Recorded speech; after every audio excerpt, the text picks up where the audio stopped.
the Export Credit Insurance Corporation, your export risk partner. I'm chatting now to John Omolo, who is the Chief Risk Officer at the Export Credit Insurance Corporation. John, thank you so much for your time.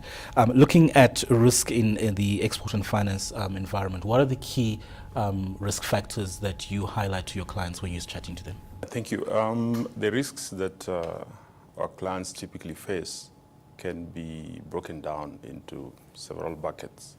We can look at risk that comes from economic risk. We can look at geopolitics. We can look at environmental. We can look at regulatory risk. So if you look at economic risk, for example, we have a situation in Africa. Africa is one of our biggest markets. So we are seeing high debt levels in most of the African countries. We are also seeing liquidity issues in terms of hard currency. Now, if you have high debt levels and you have issues, structural issues within the countries like unemployment, you've got unequal wealth distribution, those are risks that can give rise to political events, which is one of the risks that ECIC covers. The other risk that we see on the continent comes from regulatory risk. Most of the countries that our exporters operate in are regulated, and if you are to breach local regulatory requirements, then that we've seen gives rise to very high punitive penalties, as have played out recently in the media. So regulatory risk is another risk. The other risk is environmental. Environmental, we are looking at things like drought, flooding. Those destroy infrastructure. They bring in unaffordability issues because when we export into these countries, we expect to be paid. So in the event that there's a drought, chances of being paid gets a bit weakened. We have other issues, we'll call geopolitical risks such as intrastate violence, like giving rise to things like terrorism. We've seen a lot of terrorist activities in North Africa, in West Africa, places like Burkina Faso, Mali. You've had terrorist attacks. You've had terrorist attacks in places like Kenya. So those are risks that businesses from South Africa going into the continent should be aware of. And ECIC tries to mitigate those risks to a great extent. How much of a concern is geopolitical risk, particularly when you look at some of the uprisings that we have, not only in Africa, but also across in the likes of the States? We have Brexit in the UK. How much of a concern are those risks? Yes, interesting you mentioned Brexit. Brexit was initially looked at as a severe risk when it happened. The markets dropped, but markets ever since regained. However, if you look at Brexit from an African point of view, there are certain flows that come from Britain, like the ODA flows, Overseas Development Assistance flows, that come into the African countries. Now, in the event that Brexit triggers an inward look within Britain, then some of these flows may have to be curtailed.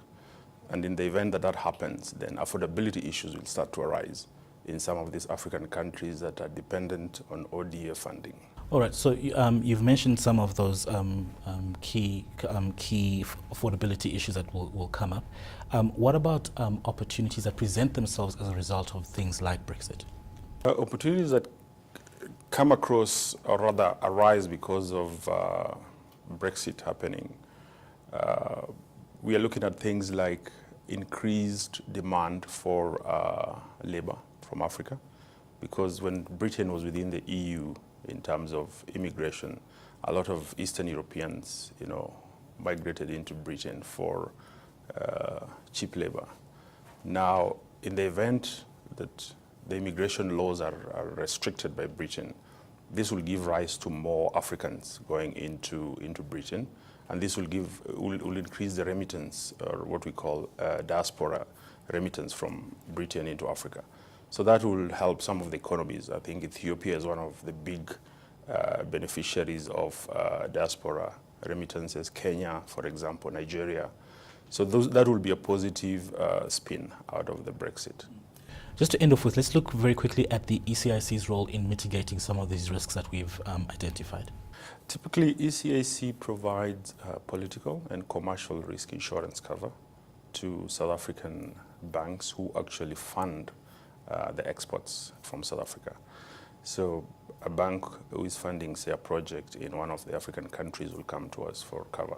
Now, we give political and commercial risk. And political risk cover, we are looking at things like nationalization, expropriation. We also give terrorism cover on a very specific basis. It's not typically given as part of the product suite, but it's there. On the affordability side, we are looking at commercial risk, for example. So if you go into a country and you install a factory or a plant, and down the road the company is unable to pay, that is an affordability risk, which is a commercial risk, and ECIC covers for that. Typically, we will pay out a claim, and then we'll step into the rights of the lender and try and work out and salvage that debt. Thank you so much. Thank you. And that was Mr. John Omolo, who is the Chief Risk Officer at the Export Credit Insurance Corporation. The Export Credit Insurance Corporation, your export risk partner.